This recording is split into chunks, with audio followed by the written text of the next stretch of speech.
নমস্কার। আবারও আমরা চলে এসেছি আরেকটি নতুন অনুষ্ঠান নিয়ে রামধনু রঙে। আজকে 25শে বৈশাখ, সেই উপলক্ষে আমাদের স্টুডিওতে আজকে যিনি আছেন ওনাকে সবাই চেনেন, সঙ্গীত নৃত্য একাডেমির সম্পাদিকা শ্রীমতী শিবানী গোস্বামী মহোদয়। নমস্কার দিদি, আপনাকে আবারও স্বাগত আমাদের অনুষ্ঠানে। আমি এসেছি, আমার ভালোই লাগছে। আর আজকে কবিগুরু সম্পর্কে আলোচনা করার জন্য তুমি আমাকে ডেকেছো, অসংখ্য ধন্যবাদ। সেই ছোটোবেলা থেকে রবীন্দ্র নৃত্য, রবীন্দ্রসঙ্গীত করে আসছি এবং কবিগুরুকে নিয়ে যে একটু আলোচনা করব, আমার ভীষণ ভালো লাগছে। তবে আলোচনা শুরুতেই আমাদের কবিগুরু বিশ্বকবি রবীন্দ্রনাথ ঠাকুরের একটি ছবি আমি আলোচনা করছি। অসংখ্য ধন্যবাদ দিদিকে এমন একটি সুন্দর উপহার দেওয়ার জন্য। অসংখ্য ধন্যবাদ তোমার। আজকে তোমার সঙ্গে কিছু কথা বলবো কবিগুরুকে নিয়ে, ঠিক আছে? প্রথমে তোমাকে আমি যে একটা প্রশ্ন বলতে যাচ্ছি, আমাদের কবিগুরু রবীন্দ্রনাথ ঠাকুর কে ছিলেন? এশিয়ার প্রথম নোবেল বিজয়ী, তাছাড়াও কবি, ছোট গল্পের লেখক, সুরকার, চিত্রশিল্পী, ফ্রিডম ফাইটার, সব দিকে একাকার, একের মধ্যে বাঙালির গর্ব, বাঙালির গর্ব রবীন্দ্রনাথ ঠাকুর। একদম। তারপর রবীন্দ্রনাথ ঠাকুরের জন্ম কত তারিখ হয়েছে সেটা একটু যদি সবাইকে বলি। 1268 বঙ্গাব্দে 25শে বৈশাখ, আর ইংরেজিতে তোমার 1861 সালের 7ই মে জোড়াসাঁকো ঠাকুর বাড়িতে রবীন্দ্রনাথ ঠাকুর জন্মগ্রহণ করেছেন। আমাদের কবিগুরু রবীন্দ্রনাথ ঠাকুরের কিন্তু রবীন্দ্রনাথ কুশারী কিন্তু ছিল টাইটেল। কুশারী বিখ্যাত ব্যক্তি, শ্রদ্ধাভাজন ব্যক্তি। কুশারী থেকে পরবর্তী সময়ে রবীন্দ্রনাথ ঠাকুর হয়েছে। আচ্ছা আচ্ছা। আসল পদবি কিন্তু ছিল কুশারী। আর ইংরেজরা ঠাকুর বলতে পারত না, সেই জন্য রবীন্দ্রনাথ টেগোর বলত। হ্যাঁ, একদম। ঠাকুর বলতে পারত না। রবীন্দ্রনাথ ঠাকুরের আমাদের যে গান, চিত্র, ছোটবেলার যে কবিতার সংখ্যা কত ছিল একটু যদি সবাইকে। তোমার 2200 গান, 2300-এর বেশি চিত্র এঁকেছে। 70 বছর বয়সে কিন্তু ছবি আঁকা শুরু করেছে, অথচ গান থেকে কিন্তু 2300 ছবি আঁকাটা বেশি হয়েছে। আর 100-এর বেশি ছোট গল্প লিখেছেন, তাছাড়াও 1000-এর বেশি কবিতা লিখেছেন। তারপর আমাদের যে জাতীয় সঙ্গীত, যে তিনি কোন কোন দেশে তিনি রচনা করেন একটু।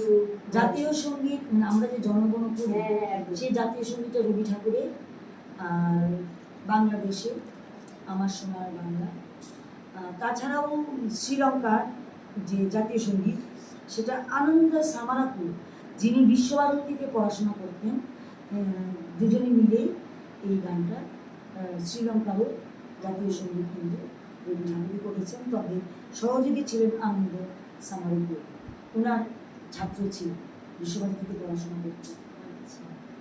তিনটি দেশের জাতীয় সঙ্গীত রচনা করেছেন রবি ঠাকুর। কম কথা দারুণ ব্যাপার। তারপর যে তিনি ওনার যে ভাই বোনের যে সংখ্যা ছিল, কতজন ভাই বোন ছিল? তো দেবেন্দ্রনাথ ঠাকুর, তো মহর্ষি দেবেন্দ্রনাথ ঠাকুর রবি ঠাকুরের পিতা, মাতা সারদা সুন্দরী দেবী। তো তাদের সন্তানাদি ছিল 14 জন এবং সর্বকনিষ্ঠ রবীন্দ্রনাথ ঠাকুর, সব থেকে ছোট ছিলেন।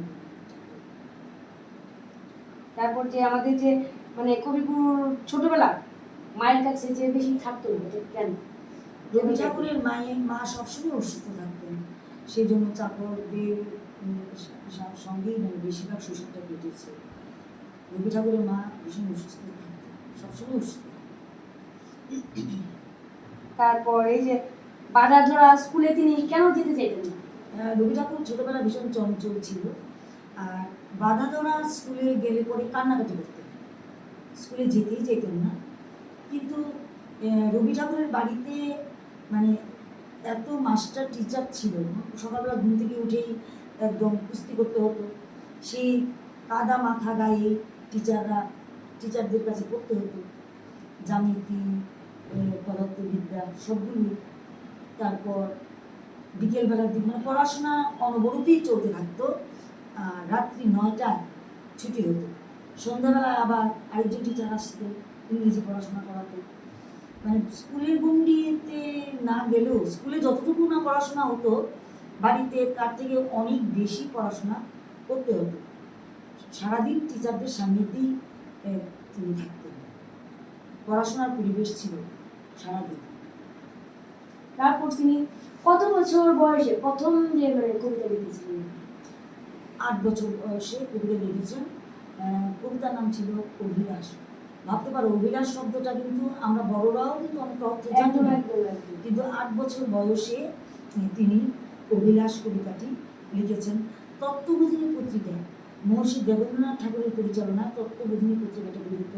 সেই পত্রিকাতে প্রথম 8 বছর বয়সে রবি ঠাকুরের আবৃত্তি বেরিয়েছে এবং সেই আবৃত্তির নাম অভিলাষ। এত ছোট বয়স থেকেই লেখা শুরু। তারপর যে আমাদের যে গীতাঞ্জলি কাব্যগ্রন্থ, হ্যাঁ, এটাতে কয়টি মানে কবিতা আছে? 103টি কবিতা আছে। আর গীতাঞ্জলির জন্য কিন্তু তিনি নোবেল পুরস্কার পেয়েছিলেন। তারপরে এই যে শান্তিনিকেতন, যে শান্তিনিকেতনকে উন্নত করার জন্য রবীন্দ্রনাথ ঠাকুরকে কি কি মানে পদক্ষেপ নিয়েছিলেন? শান্তিনিকেতন মানে একটা সময় রবি ঠাকুরের আর্থিক অবস্থা, জমিদার তো ছিলেন কিন্তু আর্থিক অবস্থা বেশি ভালো ছিল না। উনি যে কবিতা লিখতেন, কবিতাগুলো বিক্রি করে দিয়েছেন, অনেকগুলো কবিতা বিক্রি করে দিয়েছে। তাছাড়াও মৃণালিনী দেবী মানে রবি ঠাকুরের যে মানে স্ত্রী মৃণালিনী দেবী, ওনার গয়না বিক্রি করেছেন। এমনকি তিনি একবার মহাত্মা গান্ধী নাটক দেখতে এসেছেন, মানে রবি ঠাকুর নাটক করবে, তখন অনেক বয়স হয়েছে। মানে মহাত্মা গান্ধীর এত খারাপ লাগছিল নাটক দেখে, ওনার মনে হয়েছিল যেন এখন যদি মঞ্চে তিনি অসুস্থ হয়ে পড়েন। কিন্তু মহাত্মা গান্ধী তো জানতে পেরেছেন যে একটু টাকা কালেকশনের জন্য এই নাটকের উপস্থাপন। তখন মহাত্মা গান্ধী সহযোগিতায় তখনকার দিনে 60,000 টাকার ব্যবস্থা করেছিলেন মহাত্মা গান্ধী এই শান্তিনিকেতনের উন্নতি করতে। তারপরে যে আমাদের যে রাখি উৎসব, এটা তো সবাই জানে, তো এটা নিয়ে সেটা কিছু বলবো আর কি। সেটা রবীন্দ্রনাথ ঠাকুরের সৃষ্টি। বঙ্গভঙ্গ যখন আন্দোলন চলছিল, তখন যে মানে মানুষ, হিন্দু মুসলিম মানুষের মধ্যে একটা কি বিশৃঙ্খলা সৃষ্টি হয়েছিল, তো তিনি ভাবলেন যে রাখি উৎসব সেটা ভাই ভাইয়ের একটা বন্ধন, হিন্দু মুসলিমই হোক আর যাই হোক, গরিব ধনী হোক, রাখি বন্ধনের মাধ্যমে একটা মেলবন্ধন হবে। এবং সেই মেলবন্ধনটা তখন থেকে চলে আসছে এবং আজও আমরা রাখি সবাই এটা পালন করছে আর পালন করছি আমরা।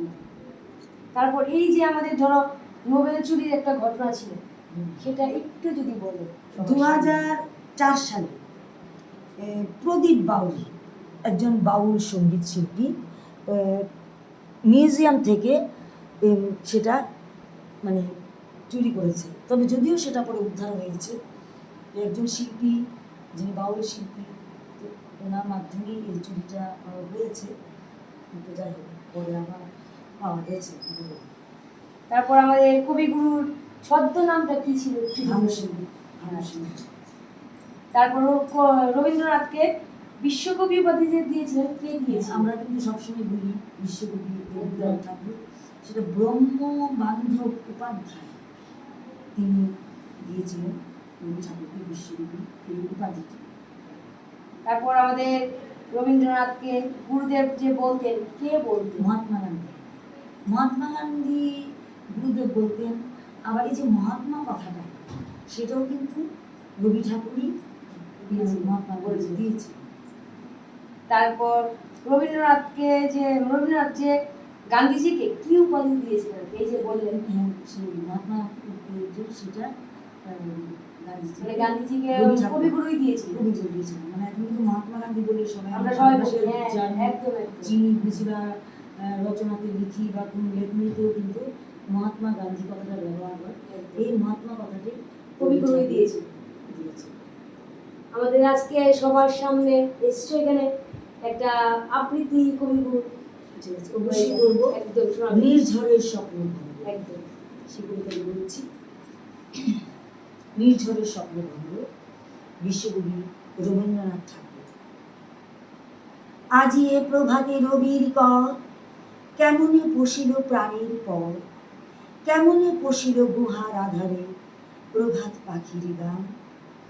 না জানি কেন রে এতদিন পরে জাগিয়া উঠিল প্রাণ, জাগিয়া উঠেছে প্রাণ, ওরে উথুলে উঠেছে বাড়ি, ওরে প্রাণীর বাসনা প্রাণীর আগে রুধিয়া রাখিতে না।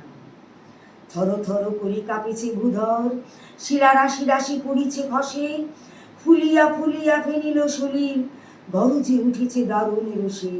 হেথায় হুথায় পাগলের প্রায়, ঘুরিয়া ঘুরিয়া মাতিয়া বেড়ায়, বাহিরিতে চায় দেখিতে না পায় কোথায় কারার দ্বার। কেন রে বিধাতা পাষাণে হেন, চারিদিকে তার বাঁধন কেন, ভাঙরে হৃদয় ভাঙরে বাঁধন, সাধরে আজকে প্রাণের সাধন। লহুরীর পর লহুরী তুলিয়া, আঘাতের পর আঘাত কর, মাতিয়া যখন উঠেছে পরাণ, কিসের আধার কিসের পাষাণ। উথুলি যখন উঠেছে বাসনা, জগতে তখন কিসের ডর। আমি ঢালিব করুণা ধারা, আমি ভাঙিব পাষাণ কারা, আমি জগতে প্লাবিয়া বেড়াবো বাঁধিয়া আকুল পাগল পাড়ায়। কেশ এলাইয়া ফুল কুড়াইয়া, রামধনু আঁকা পাখা উড়াইয়া, রবির কিরণে হাসি ছড়াইয়া দিবরে পরাণ ঢালি। শিখর হইতে শিখরে ছুটিব, ভূধর হইতে ভূধরে লুটিব, হেসে খল খল গেয়ে কল কল, তালে তালে দিব তালে। এত কথা আছে, এত গান আছে, এত প্রাণ আছে মন, এত সুখ আছে, এত স্বাদ আছে, প্রাণ হয়ে আছে ভোর। কি জানি কি হলো আজি, জাগিয়া উঠিল প্রাণ, দূর হতে শুনি যেন মহাসাগরের গান। ঘুরে চারিদিকে মুখ, এ কি কারাগার ঘোর, ভাঙ ভাঙ ভাঙ কারা, আঘাতে আঘাত কর। ওরে আজ কি গান গেয়েছে পাখি, এসেছে রবির পর। অপূর্ব। চেষ্টা করলাম আসলে আমি খুব আসলে ভালো, আবৃত্তি করি না সবসময়, কিন্তু ভালো লাগে তুমি ডেকেছো, ইচ্ছে হলো একটু আবৃত্তি করবো, সেজন্য বললাম। একদম। আজকে আমাদের চ্যানেলের তরফ থেকে তোমার জন্য ছোট্ট এসছে, এখানে একটা ছোট্ট উপহার আছে, বলে দিচ্ছি।